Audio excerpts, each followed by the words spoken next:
right, get ready to dive deep because today we're all about Louise Hay. We're going to unpack her morning meditation on positive affirmations and self-love. Oh, this is going to be good. I know you guys love those aha moments, those light bulb insights. So we're going to break down this YouTube video Yes. and pull out practical tools.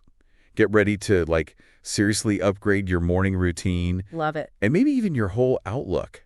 So Louise Hay doesn't just tell you to think positive thoughts, right? She actually gives you a framework Oh, that's good. for understanding why it matters.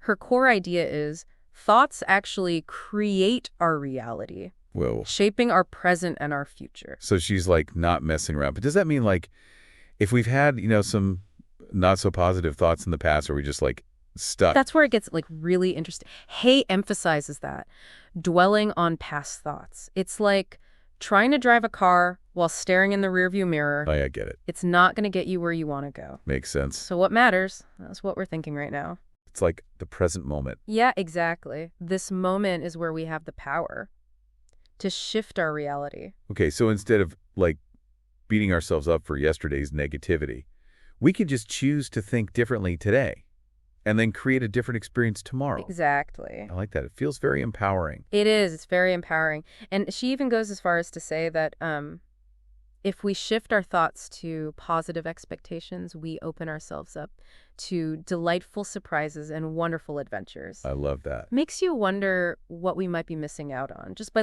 clinging to those old patterns of thinking. I know, right? I'm starting to feel like I need to swap my morning coffee for some positive affirmations. But how do we actually go about releasing those really deep, ingrained negative thoughts? Because let's be real, it's not always as simple as just flipping a switch. You're so right. It takes practice. And that's where this meditation comes in. Hay walks you through a visualization where you systematically release fear, anxiety, anger, resentment, even guilt, sadness, and jealousy. Oh, wow. So it's like a mental spring cleaning, getting rid of all that emotional baggage we tend to carry around. That's a great way to put it. And you know what? It aligns with what we see in modern mindfulness practices. The idea isn't to suppress negative emotions, Right. but to acknowledge them and then consciously let them go. So it's about choosing to create space for something better, something more positive, to take root. Yeah, yeah. I'm curious, when you go through this visualization yourself, which of those negative emotions tends to resonate most strongly with you? That's a really insightful question. For me, it always comes down to anxiety. I think it's so easy to get caught up in worries about the future. And Hay's reminder to just focus on the present moment, that's always a powerful reset for me. Yeah. What about you? Fear tends to be a big one for me. Fear of failure, fear of not being good enough. And Hay's emphasis on self-approval, on choosing to believe in ourselves. That's such a powerful antidote to that self-doubt. Absolutely. And it's interesting because she doesn't just talk about cultivating those positive emotions. She also emphasizes the importance of gratitude for those everyday things we often take for granted. You mean being grateful for have a roof over our heads or clean water to drink, that sort of thing? Exactly. She even encourages us to appreciate our pets, our furniture, electricity, plumbing, things we typically don't even think twice about. Okay, I have to admit, sometimes I do get a little grumpy when my Wi-Fi is acting up. But I guess the point is to shift our focus from what's lacking to what we already have. Precisely. And this isn't just some feel-good philosophy. There's a growing body of research in positive psychology that shows the tangible benefits of practicing gratitude. Okay, so it's real. It can actually reduce stress, improve sleep, and even boost our immune systems. So being thankful for my morning coffee might actually make me healthier. I'm suddenly feeling a lot more appreciative of that first sip. Right. And she doesn't stop at just being grateful for the basics. She takes it a step further and suggests blessing our relationships and positions with love and gratitude. Wait, she's talking about blessing our cars and appliances. Now that is a new one for me. I know, it might sound a little out there at first, but if you think about it, we often direct so much negative energy towards our possessions, especially when they aren't working the way we want them to. Oh, tell me about it. My printer has been on the receiving end of some pretty colorful language lately. But you're saying that, instead of getting frustrated, we should try expressing gratitude. It's about consciously shifting our energy from complaint to appreciation. And while we may not be able to control, whether or not our printer jams, we can control how we respond to the situation. Right. It's about choosing a more positive and, dare I say, loving approach. That's a fascinating perspective. I'm definitely going to try sending some good vibes to my printer today. Who knows? Maybe it'll actually start cooperating for once. It's worth a shot. And this idea of choosing our response, it ties into one of the most powerful concepts in Hay's work, embracing the flow. Okay, let's unpack this idea of embracing the flow. What exactly does that mean? Okay, think of it like this. We often try to control every aspect of our lives, our schedules, our relationships, even our emotions. Oh, yeah, But Hay argues that this kind of forceful control is like trying to hold your breath for too long. I can see that. It creates tension, and it disrupts the natural rhythm of life. So it's more about, like, letting go and trusting that things will unfold as they should. Exactly. It's about surrendering to a higher power, to the natural flow of the universe, rather than resisting it. A lot of spiritual traditions emphasize this concept of letting go of control and allowing things to just unfold naturally. It's like that saying, let go and let God. But for someone like me, who tends to overthink and plan every detail, letting go can feel pretty scary. I hear you. It can definitely be a challenge to relinquish control, especially when we're used to, being in charge. But Hay's point is that this constant striving for control often leads to more stress and anxiety. Yeah, true. It's about finding that sweet spot between taking action and surrendering to what is. It's like learning to dance with life instead of trying to, like, choreograph every step. So how do we actually put this idea of embraces the flow into practice? Well, Hay offers this really interesting analogy. She compares trying to control life to trying to control our breathing or digestion. It just doesn't work. I can see that. These processes happen naturally, effortlessly, without our conscious intervention. Our bodies just, like, know what to do. Right, and Hay's point is that life can flow with the same ease and grace. If we stop trying to force it, it's about trusting the process, trusting that we're exactly where we're supposed to be in this moment. That's a really powerful image, trusting the process. I think we could all use a little more of that in our lives. But how do we cultivate that trust when things feel, like, chaotic and out of control? Well, this is where Hay introduces a series of affirmations that can help to shift our mindset. She suggests repeating phrases like, I approve of myself, this is a good day, and this is a new beginning. I've heard about the power of affirmations, but honestly, sometimes they feel a bit too simplistic. Like, could just saying a few positive phrases actually change anything? It's a fair question, and I think the key is to understand how affirmations actually work. They're not like magic spells, but they do tap into the power of our subconscious mind. So by repeating these positive statements, we're essentially reprogramming our thinking, creating new neural pathways that favor, like, a more optimistic outlook. Exactly. It's like planting seeds of positivity in our minds. And just like any seed, they need consistent nurturing to grow and flourish. So it's not just about saying the words, it's about, like, feeling the emotions behind them, about truly believing in the message we're sending to ourselves. You've hit the nail on the head. The repetition is important because it helps to embed these positive messages in our subconscious. But the real power comes from the emotional resonance we bring to those affirmations.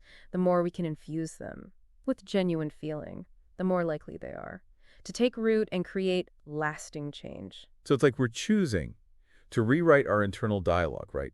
Replacing that negative self-talk with a more loving and supportive inner voice. I love that analogy, and it makes me think about the last practice Hay suggests in this meditation, sending love forward.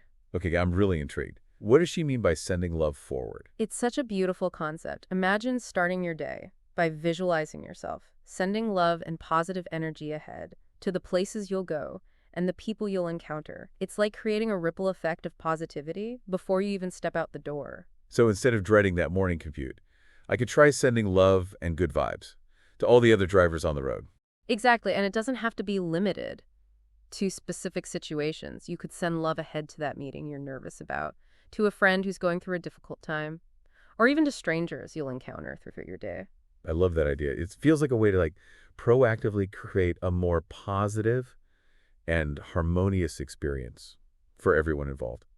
But I have to ask, is there any scientific evidence to support this idea, like that sending love forward actually has an impact? That's a great question. And while it's difficult to measure the tangible effects of something like sending love, There's a growing body of research on the power of positive emotions and their impact on our well-being and our relationships. So even if we can't, like, quantify the results, it's safe to say that cultivating positive emotions, like love and compassion, can't hurt, right? And might even have some surprising benefits. Exactly. And when you think about it, Hay's teachings are all interconnected. Right. The power of our thoughts, the importance of gratitude, the practice of releasing negativity, and the idea of embracing the flow, they all contribute to cultivating a more positive and loving inner landscape. And that inner landscape then radiates outwards, influencing our interactions with others and even shaping the world around us. It's a pretty powerful reminder that we have more agency than we often realize. Absolutely. We have the power to choose our thoughts, to choose our responses, and ultimately to choose the kind of energy we bring to the world. Well, I don't know about you, but I'm feeling inspired to put some of these ideas into practice. It's amazing how a simple morning meditation can spark so much insight and potential for positive change. It's really remarkable, how these practices can create a ripple effect Mm. in our lives. Even something as simple as shifting our focus from what we lack to what we have, that can have such a profound impact on our overall well-being.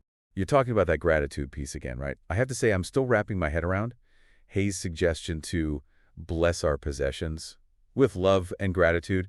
It's not every day you hear someone recommending sending good vibes to your toaster oven. I know, it does sound a little unusual, doesn't it? But what if we looked at it from a different angle? Instead of viewing it as like literally blessing our stuff, what if it's more about consciously choosing to appreciate the things that serve us on a daily basis? Okay, I can see that. It's like taking a moment to acknowledge how much easier our lives are. Because of these everyday conveniences, instead of getting frustrated when my coffee maker breaks down, I could try being thankful for all the mornings. It's like faithfully brewed my coffee. Exactly. And there's a fascinating connection here to the work of Brene Brown, who's done extensive research on the power of vulnerability and wholehearted living. Oh, I love Brene Brown. What's the connection? Well, Brown talks about how gratitude is an essential component of wholehearted living. It's about recognizing and appreciating the good things in our lives, even amidst like challenges and imperfections. Yeah. And that sense of gratitude can actually fuel our resilience, helping us to navigate difficult times with more grace and strength. So by practicing gratitude, we're not just creating a more positive emotional state, we're also building our capacity to cope with stress and adversity. Precisely. And it makes me think about Hayes' analogy of controlling life versus allowing it to flow naturally. When they're constantly trying to like force things to go our way, we're essentially resisting the natural flow of life. And that resistance creates tension, stress, and ultimately a sense of disharmony. Exactly. It's like swimming against the current instead of allowing ourselves to be carried by it. Right? And Hayes' point is that we can actually choose to surrender to the flow, to trust that things will unfold as they should, even if it's not always according to our plan. It's a powerful idea. But it definitely requires a shift in perspective. It's so easy to get caught up in that need to control, especially in a world that often feels chaotic and unpredictable. You're absolutely right, and I think that's why Hayes' teachings are so relevant. Even today, she offers practical tools for navigating the complexities of modern life with more grace, resilience, and inner peace. And one of those tools is the practice of affirmations, right? I know we touched on this earlier, but I'm curious to dive a little deeper. What are some specific affirmations that you find particularly helpful in your own life? That's a great question. One of the affirmations that I find myself coming back to again and again is I am enough. Oh, wow. That's a powerful one. It really is, and it's so simple, yet it speaks to something deep within us, that yearning for self-acceptance and worthiness. I think a lot of us struggle with that feeling of not being enough, of needing to constantly prove ourselves to the world. Absolutely, and that's why this affirmation is so transformative. It's a declaration of self-love and acceptance, a reminder that we are inherently worthy, just as we are. And by repeating that affirmation, we're essentially rewiring our brains to believe it, to embrace that sense of inherent worthiness. Exactly. It's like we're replacing those old tapes of self-doubt and criticism with a new soundtrack of self-love and empowerment. I love that analogy. It makes me think about the power of music to evoke emotions and shift our mood. In a way, affirmations are like musical notes for the soul, creating a more harmonious inner landscape. That's beautiful, and it brings to mind another affirmation that I find incredibly powerful. I'm open to receiving all the good that life has to offer. Ooh, I like that one. It feels very expansive and inviting. It is, and it speaks to the importance of cultivating an attitude of receptivity. So often we block ourselves from receiving abundance and joy because we're clinging to old beliefs or fears. It's like we're putting up walls instead of opening our arms to the gifts that are waiting for us. Exactly. And this affirmation is a reminder to dismantle those walls, to step into a space of trust, and allow the good to flow into our lives. This beautiful reminder that we're not meant to struggle through life alone, that we can allow ourselves to be supported and loved by the universe. And it ties back to that concept of embracing the flow that we were talking about earlier. When we're open to receiving, we're essentially surrendering to the abundance of the universe, trusting that we'll be provided for in ways we can't even imagine. It's like releasing that white-knuckled grip on control and allowing ourselves to be carried by a current of love and abundance. I love that imagery. And, Hay's teachings are full of these beautiful metaphors that help us to understand these abstract concepts in a more tangible way. Speaking of metaphors, I'm reminded of that analogy she uses in the meditation about controlling life, being like trying to control our breathing or digestion. It just doesn't work. Right. Our bodies have an inherent wisdom, a natural rhythm that operates effortlessly when we don't interfere. It's such a brilliant analogy, isn't it? And it makes me wonder if we could apply that same principle to other areas of our lives. What if we trusted that our relationships, our careers, our creative endeavors, what if we trusted that all of these aspects of our lives have a natural flow, a rhythm that we can align with? It's like we're stepping out of the role of the micromanaging CEO and into the role of, like, the trusting gardener, providing the right conditions for growth and then allowing nature to do its thing. I love that. And, it makes me think about the final practice Hay suggests in this meditation, sending love forward. We were just talking about opening ourselves up to receiving. And I wonder if sending love forward is the other side of that coin. Oh, that's interesting. So by sending love and positive energy out into the world, we're essentially creating a more receptive space for that same love and positivity to flow back to us. Exactly. It's like we're priming the pump, so to speak. And it makes me think of that famous quote by Gandhi, "Be the change you want to see in the world." Oh, yeah. By sending love forward, we're not just passively wishing for a more loving world, we're actively contributing to its creation. And it's not just about grand gestures of love and kindness. Right. It could be as simple as like smiling at a stranger, offering a genuine compliment, or simply holding a space of compassion for someone who's struggling. Absolutely. And I think there's something incredibly empowering about realizing that we have the ability to make a positive difference in the world, no matter how small those actions may seem. It's like we're each holding a tiny spark of light. And when we share that light with others, we create a ripple effect that can illuminate even the darkest corners. That's beautiful. And it makes me think about the power of collective consciousness. What if we all committed to practicing these principles? Gratitude, self-love, embracing the flow, sending love forward. What kind of world could we create together? It's an inspiring thought, isn't it? It makes me think that maybe, just maybe, Hay's vision of a more loving and harmonious world isn't so far-fetched after all. I agree. And it all starts with each of us, with the choices we make every day, with the thoughts we cultivate, with the energy we bring to the world. And that, my friends, is a powerful reminder that we each have a role to play in creating the reality we desire. As we've been talking about all these different techniques that Louise Hay suggests, I've been thinking about how they all seem to work together, like pieces of a puzzle, fitting together to create a more holistic picture of well-being. That's such a great observation. It's not just about picking and choosing one or two techniques that resonate with us. It's about embracing the interconnectedness of all these practices. Right, it's like weaving a tapestry of positivity, using different threads of gratitude, self-love, letting go, and sending love forward. And when those threads are woven together, they create something truly beautiful and resilient. I love that analogy. It really captures the essence of Hay's work. And it makes me think about how this tapestry of positivity isn't just something we create for ourselves, it's something we can share with the world around us. You're talking about that ripple effect again, the idea that our thoughts and actions have an impact That extends far beyond ourselves. Exactly. And I think that's such an empowering concept. It means that each of us has the potential to make a difference, to contribute to a more loving and harmonious world, simply by cultivating these practices in our own lives. So it's not just about personal transformation, it's about collective transformation as well. Absolutely. And I think that's one of the most inspiring aspects of Hay's work. It's not just about fixing ourselves, it's about recognizing our interconnectedness and using these practices to create a more beautiful world for everyone. Now, before we wrap up our deep dive, I want to circle back to something you mentioned earlier about the affirmation, I am enough. I think that one really hit home for me. It's such a powerful affirmation, isn't it? It speaks to that deep-seated need we all have for self-acceptance and worthiness. You know, I've struggled with self-doubt and that feeling of not being good enough for most of my life. And I've tried so many different approaches, therapy, self-help books, meditation. And while they've all been helpful in their own way, there's something about this simple affirmation that just feels different. I hear you, and I think there's a reason for that. When we repeat the affirmation, I am enough, we're not just trying to, convince ourselves of something we don't believe.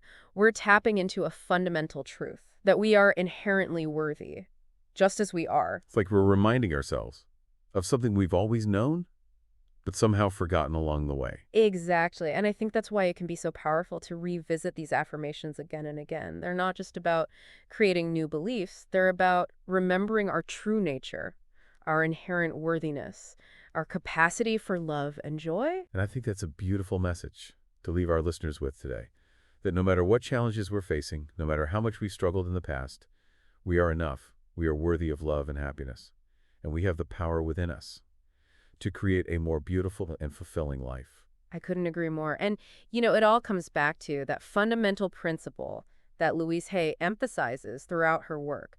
Our thoughts create our reality. If we choose to focus on love, gratitude, and possibility, those experiences will inevitably manifest in our lives.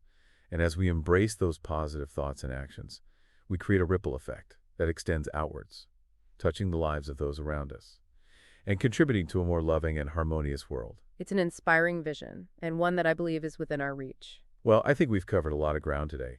In this deep dive into the world of Louise Hay, we've explored her core teachings, unpacked some powerful techniques, and hopefully inspired you to embrace the power of positive thinking and self-love. And if you're feeling inspired to learn more, we encourage you to check out the full meditation video on the Hay House YouTube channel. It's a beautiful and transformative experience. And remember, even small shifts in your thinking can have a profound impact on your life. So start by choosing one technique or affirmation that resonates with you and commit to practicing it daily. You might be surprised by the positive ripple effects that follow. Until next time, keep exploring, keep growing, and keep shining your light. And remember, you are enough.